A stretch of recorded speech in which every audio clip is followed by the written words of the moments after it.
All right, good morning, everyone. We're going to continue on this morning by finishing off the examples from yesterday's lesson and also looking at part 2 of Coulomb's law. I don't expect this video to be nearly as long as the one yesterday. The video lesson yesterday, I think, worked out to be around 50 minutes, so you should have still had roughly, give or take 20, 25 minutes remaining to work on the Coulomb's law problems. A quick review here. On the left, you've got a picture of Isaac Newton. He had this idea, and the idea is the idea of proportionality, that a gravitational force between two masses is directly proportional to the product of the masses and inversely proportional to the square of the distance. Incidentally, in everything that I'm presenting right now, as a review of yesterday, I'm not worried about the fact that force is actually a vector. I'm just putting the magnitude of the force up here. And on your formula sheet, I believe when you look at the formula that is on the right-hand side of the screen, I believe that that Fg is written inside of absolute value signs with a vector symbol above it. Anyway, Isaac Newton has this idea. What Cavendish does is he designs an experiment. The experiment uses measured masses and measured distances and measured gravitational forces to in fact show that the gravitational force is proportional to m1, m2 over r squared, and to find the constant of proportionality, which is called capital G in the formula. And capital G can be found on your formula sheet. As a parallel, Priestley had this idea about electric forces, and he really just rode on the coattails of Isaac Newton by saying that the electric force should be directly proportional to the product of the charges and inversely proportional to the square of the distance. Coulomb does a very, very similar experiment to the one that Cavendish did, and Coulomb proves Priestley right, finds the constant of proportionality, which is the slope of a graph, and we assign that the letter K, and K can be found on your formula sheet. The value of G, capital G, is 6.67 times 10 to the negative 11, and it has units of Newton meters squared per kilogram squared. K can be found on your formula sheet, and it has a value of 8.99 times 10 to the 9 Newton meters squared per Coulomb squared. And when I get back next week, I'd be happy to have a short discussion with everybody about where those units come from and why those units are what they are. All right, we're going to go back now to page 12 of the unit handout and look at questions 5 and 6, and then we're going to move on and look at 3 examples in part 2 of Coulomb's law in your unit handout. I will warn you right now that when you look at number 5, many people will read number 5 on an exam. They will understand, or at least believe they understand what needs to be done. They'll go through and do the calculations. They will get an answer which seems reasonable, but in fact is wrong. So let's read through this together. It says, one conducting sphere X, it has an initial charge of positive 2 microcoulombs. So let me write that down.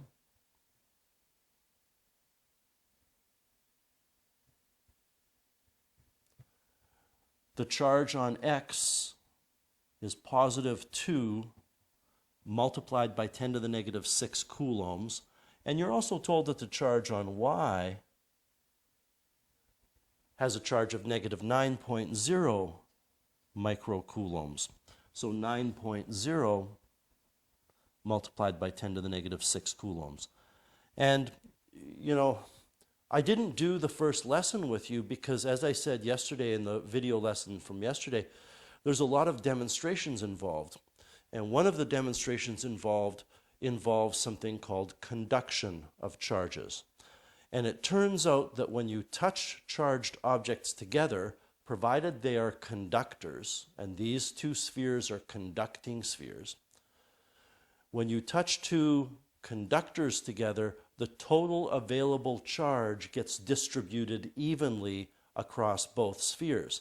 Now, I'm not going to explain in detail why that's the case, but I do feel as though I have to give a brief explanation. A conductor is a material in which electrons evenly flow, or evenly is maybe the wrong word.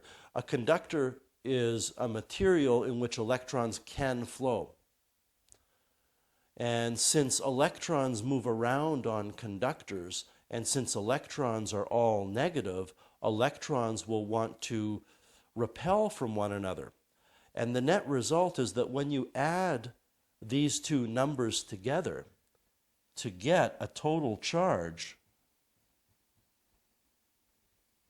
equal to negative 7.0 times 10 to the negative 6 coulombs. When you add those two charges together, what you're finding is the total amount of available charge on these two objects. Now, these two objects are touched together, and then they're separated. And what happens is, as soon as the objects are touched together, that total charge that I have of negative 7 multiplied by 10 to the negative 6 coulombs, that's a total amount of charge that has to do with electrons, and those electrons are repelled from each other. So when these spheres are in contact with each other, that charge spreads out evenly among both spheres. And what that means is that if I separate those spheres now,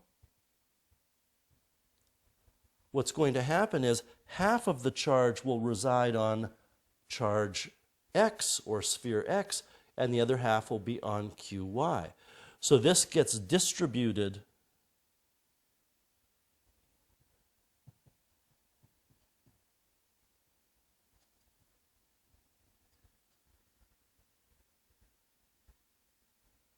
evenly between the two spheres.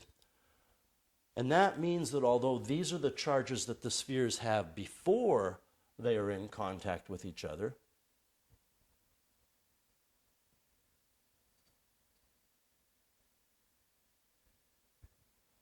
after they are in contact with each other, each of them will have a charge of half of the negative 7 times 10 to the negative 6 coulombs. By the way, I want to make sure you understand how I got that negative 7 times 10 to the negative 6. I took positive 2 times 10 to the negative 6, and I added negative 9 times 10 to the negative 6. You can think of positive 2 microcoulombs as canceling negative 2 microcoulombs out of the negative 9 and leaving us with negative 7. If you're wondering how I'm getting 3.5, negative 3.5 times 10 to the negative 6 coulombs, I'm taking the total charge and I'm dividing it by 2. And those are calculations that you can do on your calculator, I'm sure, but I just did them in my head. Half of 7 is 3.5. So that's the first part of the question. That's what physically happens. Now, what you were asked is, after they are separated and they are moved to a distance of 12.2 centimeters, so at this point in time now, there is a distance of separation of 12.2 centimeters or 0.112 meters. It says at that point, one of the spheres, sphere X, has a mass of 32 grams and it's released. Well, what's going to happen, I mean, I can draw this now. What's going to happen is I have sphere X and sphere Y, and they both have a negative charge, which means they push away from each other. So if I release sphere X, it's going to accelerate away from sphere Y, because there's a force acting on X. The force that's acting on X has a magnitude of K times the charge on X times the charge on Y over the distance squared. And if I release X, that force is going to result in an acceleration. And we can calculate the acceleration by using Newton's second law of motion. The acceleration of the sphere will be the net force acting on sphere X divided by its mass. Well, at this state that you're looking at on the left, where they're both kind of being held in place, and sphere X is negative and sphere Y is negative, there is an electric force of repulsion on X pushing X away from Y. And that electrical force can be calculated using KQQ over R squared, and that electrical force is the net force. So I hope I've set this up so that it makes sense that you can calculate the magnitude of the electrical force using Coulomb's law, throw that in to Newton's second law of motion, and from there calculate the answer. All right, let's do that. I'm not going to show any written work here. We have all of the numbers on the screen here that you need to find the Coulomb force, or the electric force. I take Coulomb's constant, 8.99 times 10 to the 9. I multiply by the charge on X, which is 3.5 times 10 to the negative 6. I do not put into my calculator the fact that that's a negative charge. Coulomb's law, or in fact any formula we're going to use in this unit or course, wherever there's a charge, you don't put in the negative if the charge is negative. You simply put in the amount of charge. I have to multiply by that same charge again. I suppose I could have just squared that number. So there's my K times QX times QY, and then I divide by 0.122. Let me redo that. I divide by 0.122 squared. There we go. And get this for a force, about 7.4 newtons. Now I do want to go back and just check that 0.122, that was right. So this force that we get is about 7.4 newtons. Now if this is a numerical response question, you're going to carry all of your decimals. But now what we can do is look at Newton's second law of motion. We are going to take that force and divide by the mass, and the mass, I need to look, was 32 grams. I'll actually write this one down. We're going to have that 7.4 newtons divided by 0.032 kilograms to get an answer.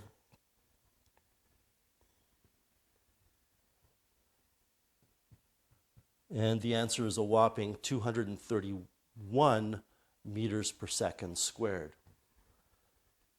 The nature of the question is it's a numerical response question where we are simply asked to write down the acceleration. And again, I got 231, so the answer is 231. There's maybe a bit of a problem with this question in terms of significant figures and all that, but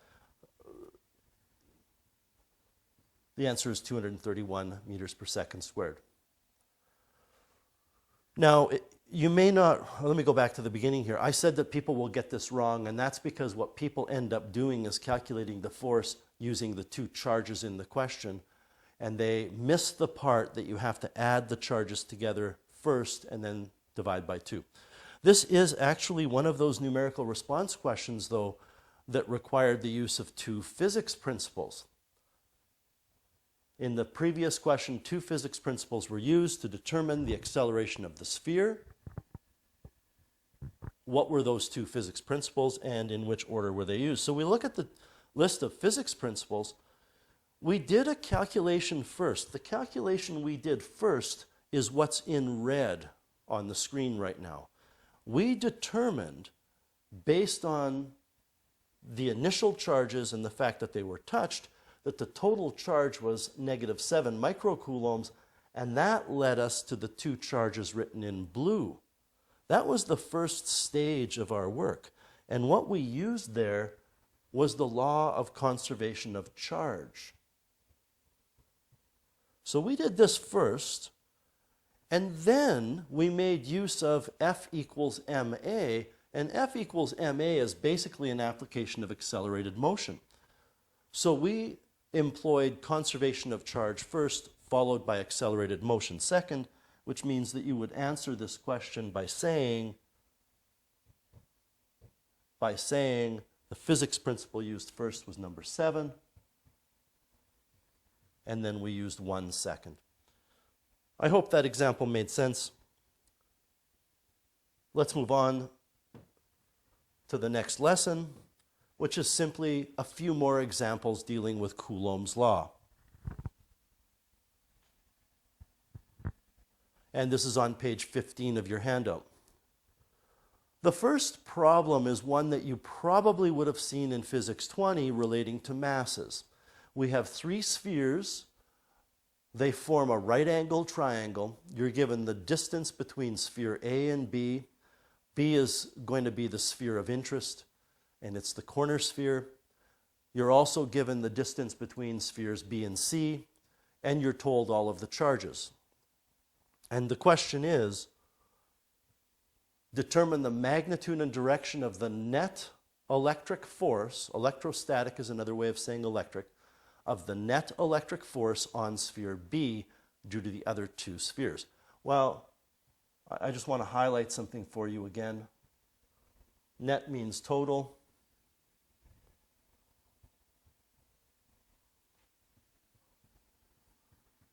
Total means add together. So what we need to do is add together all of the forces acting on sphere B. So let's add something to this diagram.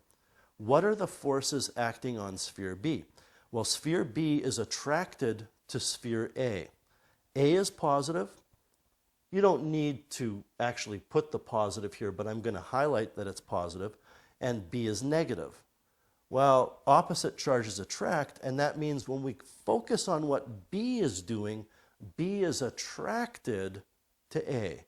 So there's a force that we're going to add here on the diagram, and it doesn't matter really where you put it. I'm going to put it right here. I just don't want to cover up that negative 20 microcoulombs. And I'm going to label that as the force on B due to A. So this is the force on B due to A. Now, there's another force on B. When you take a look at B, which is negative, and C, which has a positive charge as well, there is another force on B. And it doesn't matter really where I put it. I'm just going to put it off on the side here.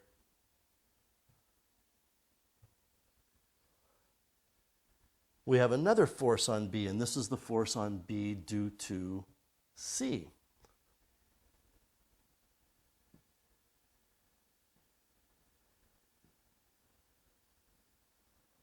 Now, I drew that one quite a bit longer. We don't have to necessarily. We're going to have to calculate both of these so we will know their relative sizes in a bit.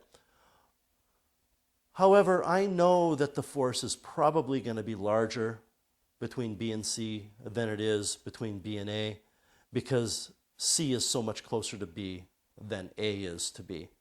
That's not going to necessarily be the case because A also has a bigger charge, but we'll find out in a bit.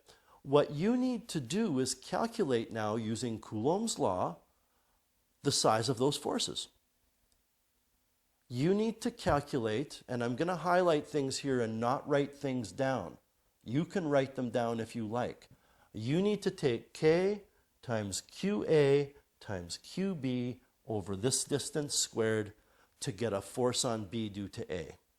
Then you need to calculate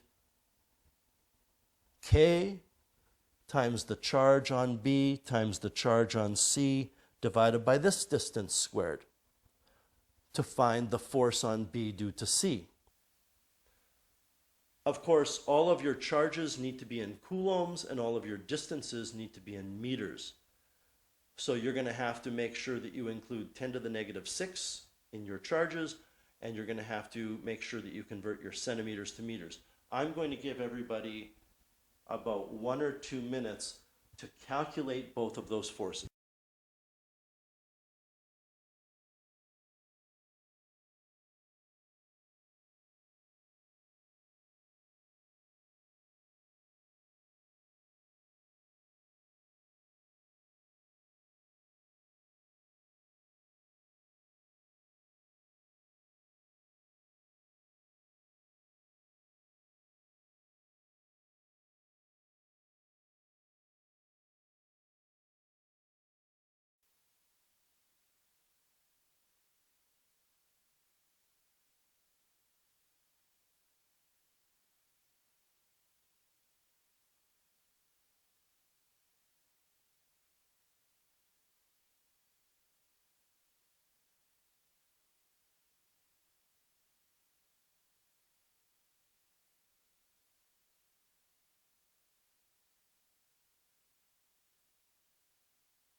All right, so for the first force, I get 686 newtons. I've taken 8.99 times 10 to the 9 times the 55 times 10 to the negative 6 Coulomb charge on sphere A times 20 times 10 to the negative 6 Coulomb charge on sphere B, and then divided by 0.12. So I'm looking at the yellow information.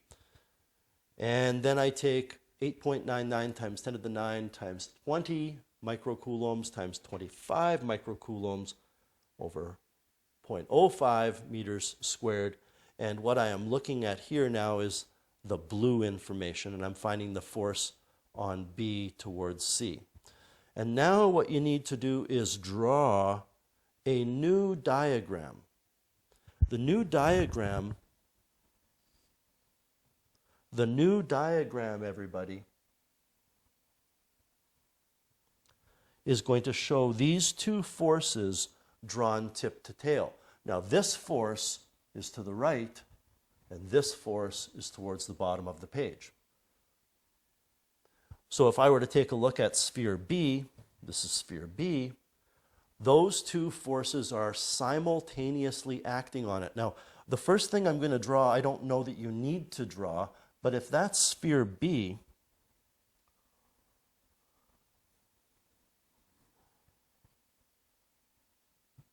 what we have is these two forces simultaneously acting on it. That's not a vector diagram. That's what we call a free body diagram. It's showing the forces that are acting on an object. A vector diagram takes that, and this is what you need to draw. A vector diagram takes that and draws the vectors tip to tail to find a total. And now we're back in very familiar territory. This is like when we were adding momenta vectors, except they're not momenta. They are electric force. This is 686.7 newtons. This is 1798 newtons. The rest of this problem should be child's play. You need to find the magnitude of the net force by finding the hypotenuse, and we are also asked to find the direction. So I'll give you one last minute to finish this problem.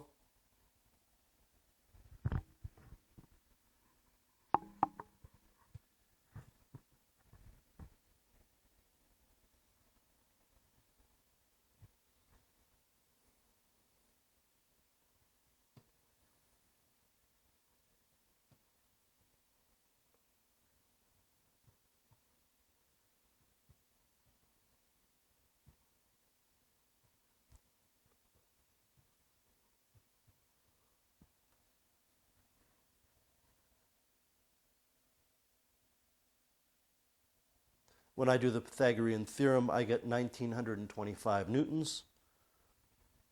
When I use opposite, which is 1798, divided by the adjacent, which is 686.7, 36111, and I take the inverse tangent of that, making sure I am in degrees, I get 69 degrees. And it's assuming that this is the same map orientation on a map as it is on paper here. We're going to say 69 degrees south of west. So the answer is 1925 newtons.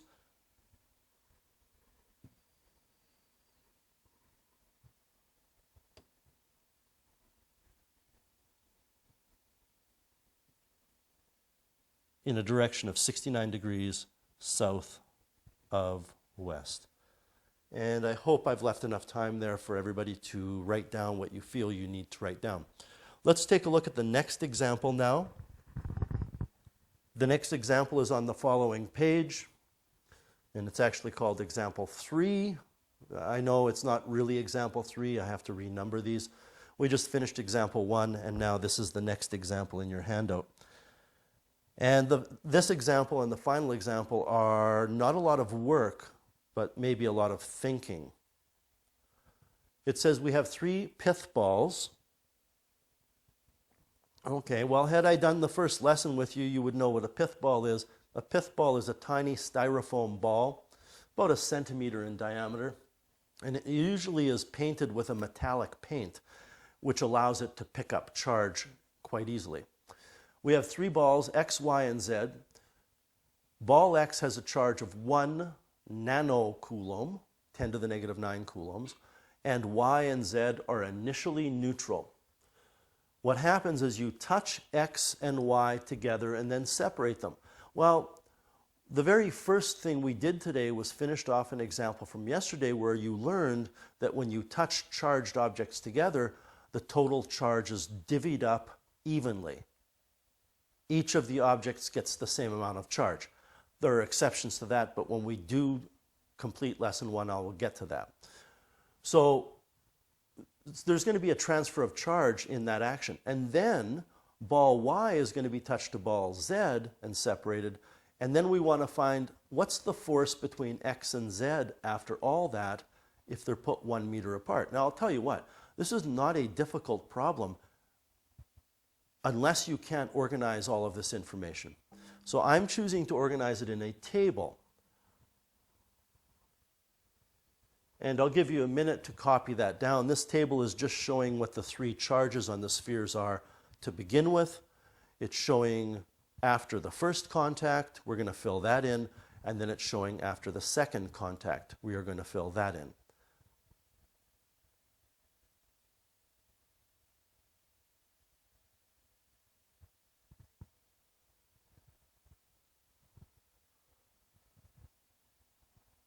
I feel as though that's probably enough time. You might still be copying a bit down, but I'm going to continue. So X and Y are touched together.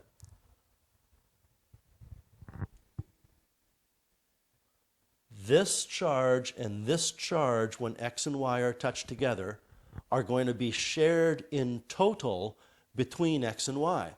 So if we add those two numbers together and divide the result by 2, you will get the charge on each one. Now I want you on your calculator to take 1 multiplied by 10 to the negative 9 plus nothing and divide the result by 2. And when you do that, your calculator is going to say 5 multiplied by 10 to the negative 10.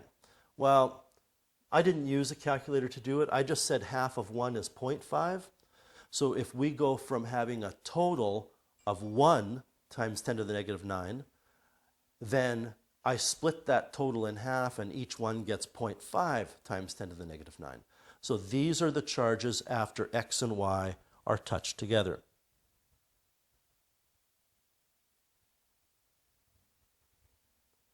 All right, now what happens?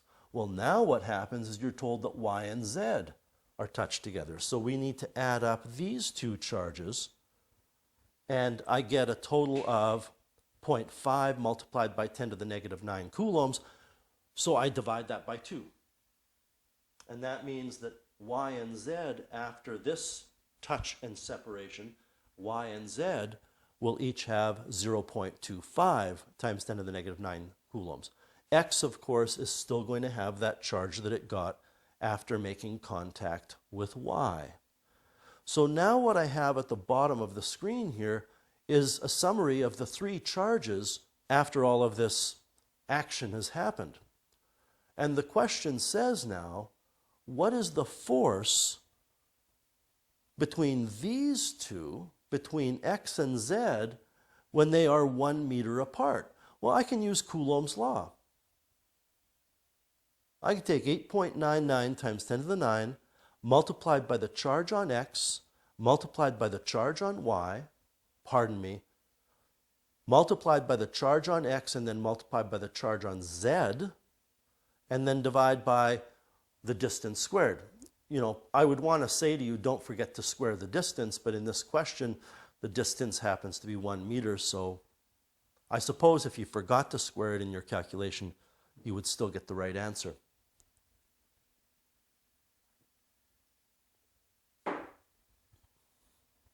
Anyway, we can run that through our calculator, and I get 1.11 times 10 to the negative 9 newtons. As always, this video can be paused if I'm not giving you enough time. I feel as though that is enough time, though. And before I forget, as always, I will put the link to this video in our Google Classroom shortly after this class is completed. All right, question 4. The first thing I want you to note is on your printed handout, I don't believe the spheres are labeled. I apologize for that. They should be. They should be labeled left to right, Z, X, and Y.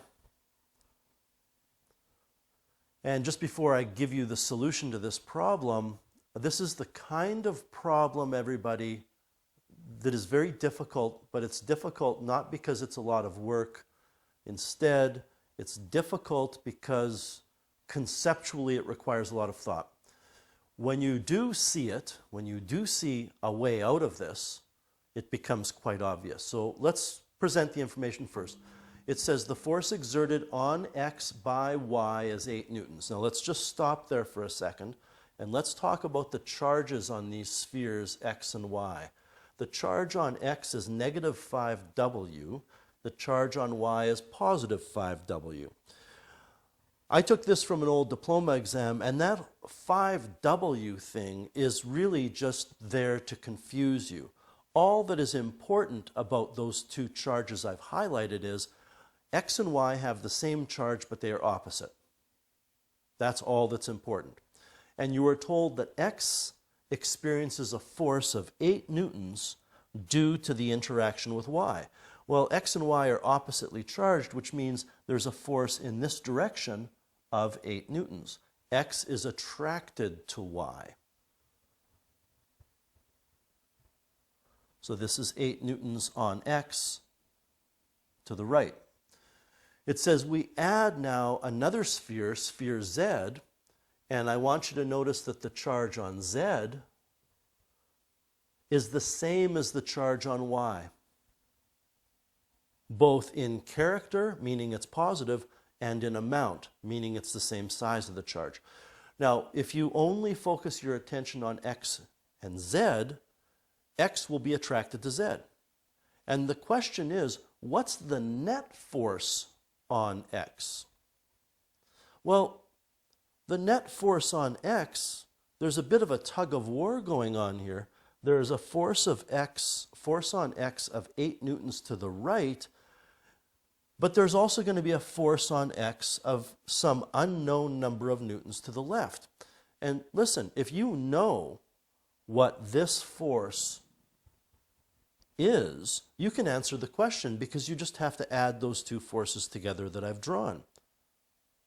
So this is the problem.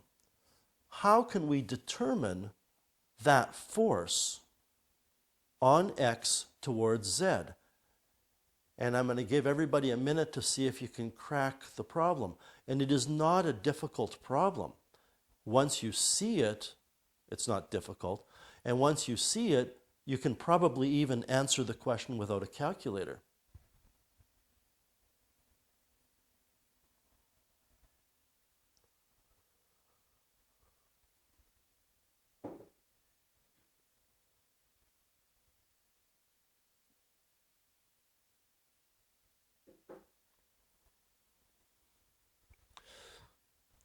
I hate teaching like this because, I want to say, okay, so put your hand up and down if you figured it out.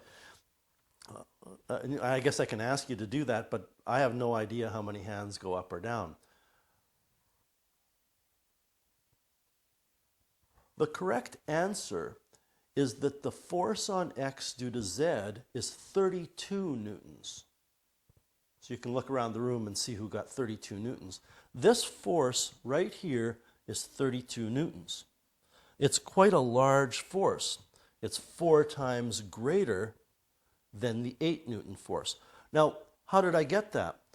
Well, if you look at the situation relating X and Y and the situation relating X and Z, the only thing that's different is X and Y are twice as far away from each other as X and Z. And we know that the inverse square law says that whatever happens to the distance, the reciprocal of the square happens to the force. So if X is half as close to Z, that means the distance has gone from 6 centimeters to 3 centimeters. We've divided the distance by 2. The inverse square law says we're going to multiply the force by 2, but we have to multiply the force by 2 squared. and that will give you 32 newtons. And now it's simply a matter of saying 32 newtons to the left and 8 newtons to the right, unless I have lost my mind, gives us an answer of 24 newtons to the left. However, due to illness and a number of different medications right now, I better just double check that. 32 minus 8, yep, 24 newtons. And that's it. So in your handout it says 1 to 5 on pages 17 to 19 and 1 to 2 on page 534 of your text. I'm going to include that you're going to finish 1 to 13 from yesterday's work, and that means that I think I only assigned 1 to 10. You have to do 11, 12, and 13 and anything else you missed. And number 5 on page 19, I don't know. I'm saying see if you can figure it out.